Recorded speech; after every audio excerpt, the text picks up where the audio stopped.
If phones saw superheroes, the Xperia 5 Mark IV would probably be Tony Stark but without all the media attention, for better or for worse. This is a phone for tech nerds, but to be fair to Sony, the company has tried to make some to the features more accessible and easier to use for the regular Joe. You know, the person who doesn't need to hop in an Iron Man suit on a daily basis.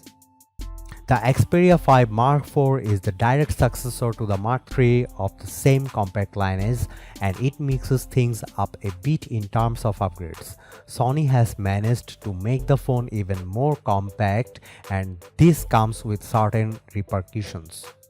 Let's focus on the good news first. The Xperia 5 Mark IV retains many of the great features of its predecessor: the SD card slot, the 3.5mm audio jack, the amazing display, the front-facing stereo speakers. Sony even managed to cram up a bigger battery inside this marginally smaller chassis, plus the necessary coils for the wireless charging system, which is a feat in and for itself. The bad news is that the periscope camera with two separate focal lengths, 70mm and 105mm, is now gone, replaced by a regular 60mm telephoto with the equivalent of 2.5x optical zoom. The retail box is also static, as Sony has gone full eco, no charger or cable inside in the box, but other than that, we have a really solid compact flagship on our hands. Let's dive in. It doesn't get any simpler than that. There's a paper box and a phone inside, nothing more, nothing less. It's all part of Sony's Road to Zero initiative. There's no plastic in the packaging, and the box itself is 50% smaller. You can make what you will of it, but this trend is strong in the box community and isn't going away anytime soon. No goodies in the retail box is always sad, but it's a small piece to pay for saving the planet, right? There's one word to describe the design of the Sony Xperia 5 Mark IV: unmistakable. Fans of Xperia phones recognize and cherish this elongated slender design, the lack of notches and cutouts, and symmetrical bezels. The Sony Xperia 5 Mark IV follows in the same footsteps with minor tweaks here and there. For one, the metal frame is now chamfered, with flat main side and slightly curved sides where the frame meets the screen and the black glass. It's not a huge difference when you look at the phone, but in the hand it somehow feels more compact and premium with this small design change. Other than that, it's business as usual for Xperia. 3.5mm audio jack on the top, flappy SIM slot plus SD card slot on the bottom. The left side of the frame is completely clean, and on the right there's the double action shutter button, the power or fingerprint button, and the volume rocker. The pill-shaped camera bump is right where you would expect to find it, on the top left corner at the back. Speaking of the back panel, it's frosted glass, Corning Gorilla Glass Victus, and it's great at fending off fingerprints. The black glossy Sony logo in the center is also quite stylish. All in all, the design looks and feels very premium. The Xperia 5 Mark IV comes in three colors: black, acro white, and green. The acro white is one that I like the most. It's creamy white, similar to my favorite car paint, Honda's Championship white color. The green option also looks classy, but of course nothing beats the classic black when it comes to style. The Sony Xperia 5 Mark IV sports a 6.1-inch AMOLED display with Full HD Plus resolution and Sony's trademark 21:9 aspect ratio. Again, there's some bad news and some good news. The panel is great. It's one of the brightest, most accurate displays we have ever measured. Sony boasts a 50% increase in peak brightness, and we measured 1019 nits, which is right there at the top of our chart. If you want color accuracy, there's the creator mode setting. It offers almost perfectly calibrated colors, warm and natural hues, great for creators. You can choose to boost colors with the standard mode, and you can also fine-tune the white balance. The bad news is that this isn't an LTPO panel, and even though it offers 120Hz, there are only two options, 60Hz and the said 120Hz. There's there's no dynamic mode to switch automatically between the two either. What's even more frustrating is that when the phone gets hot, the display defaults to 60 Hz and it gets hot quite often courtesy of the tightly packed internals. So the display itself is amazing, but the way it's managed and driven not so much. The camera system on the back of the Xperia 5 Mark IV consists of 3 lenses with 3 sensors underneath.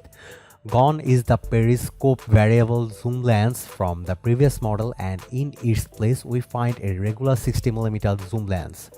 Now the logic behind this has to do with the physical size of the phone and the bigger battery, at least on paper. On the other hand, the Xperia 5 Mark III is just 1mm wider and another millimeter taller than its successor. It's mainly down to the bigger battery than 500 mAh more is substantial upgrade. Don't get me wrong, I take battery upgrades very positively. To me, it is the most important quality of life improvement in any smartphone.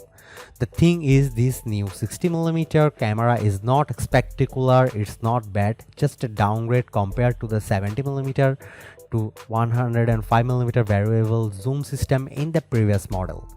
Sony keeps using focal length when describing its camera systems, which will make photography enthusiasts happy.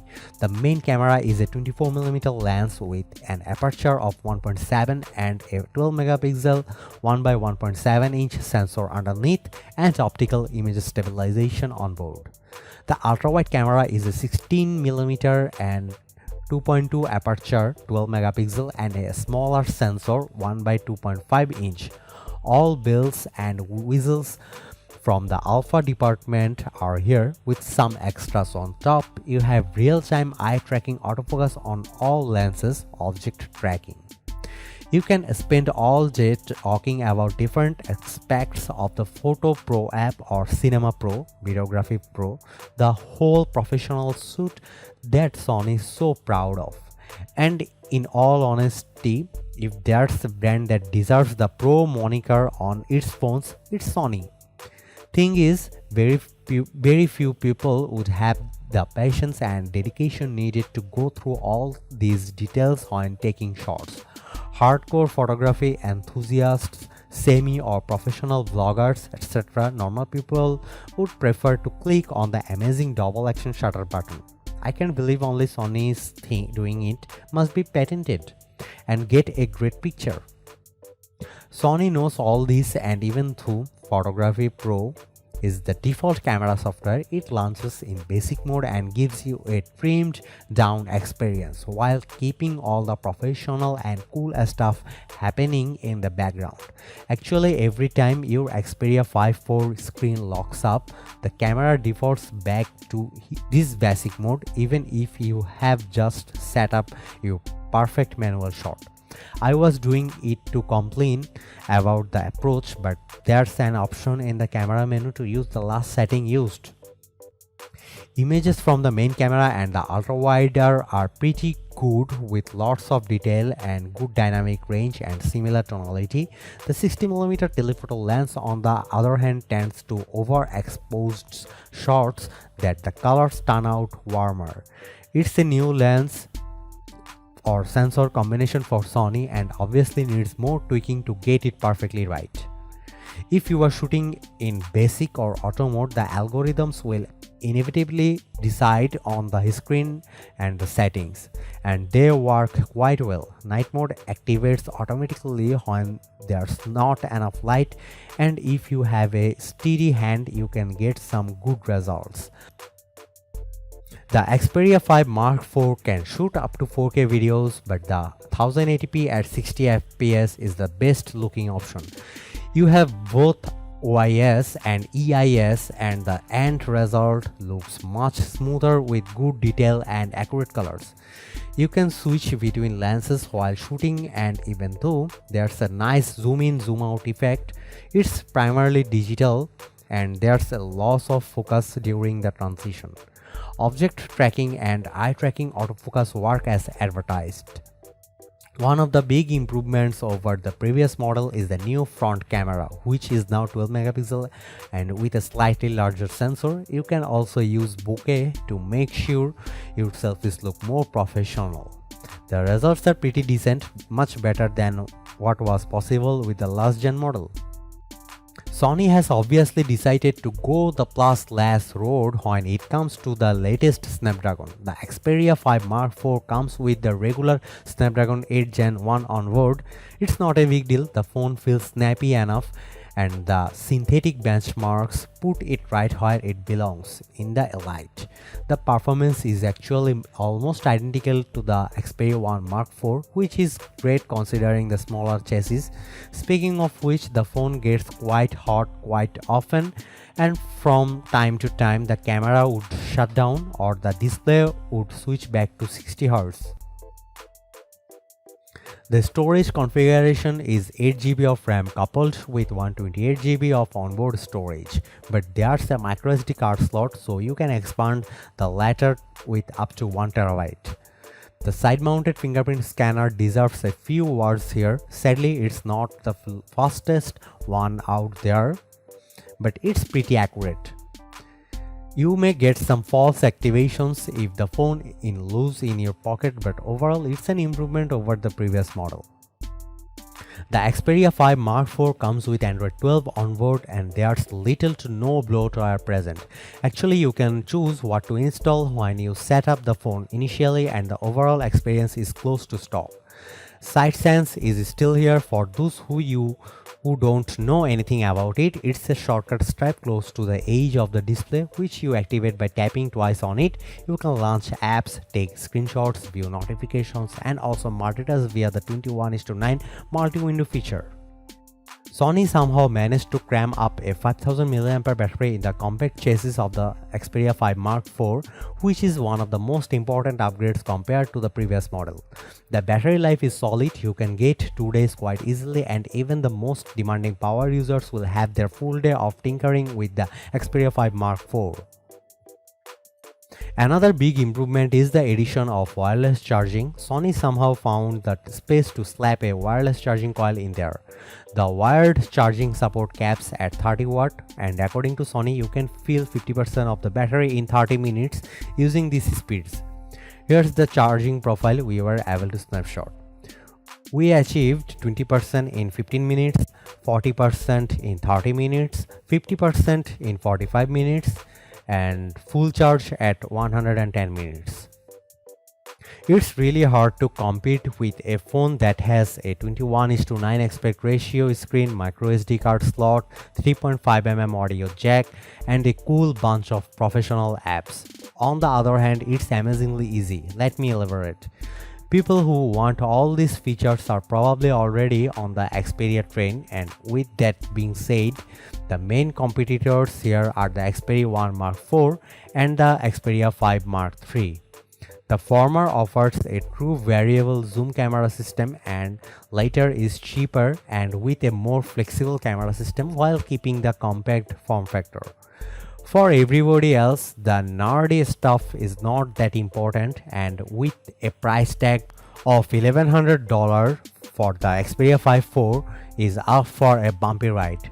That kind of money will buy you pretty much every major flagship phone out there, bearing those with flexible screens. Actually, you can get the Z Flip 4 for less. And there you have it, the unmistakable Sony experience. It's radically different from anything you have seen if you have never tried an Xperia phone before. That is, this is a superhero undercover, ready to swap its tuxedo for a Superman costume and save the day. You just have to know which buttons to press. The Xperia 5 Mark IV is a great phone for Sony fans, professional and semi-professional content creators, and people who like to go against the grain. If you are feeling adventurous or you want to switch your phone experience to something new and fresh, the Xperia 5 Mark IV can do this for you, but at a price, a 4-digit price to be exact.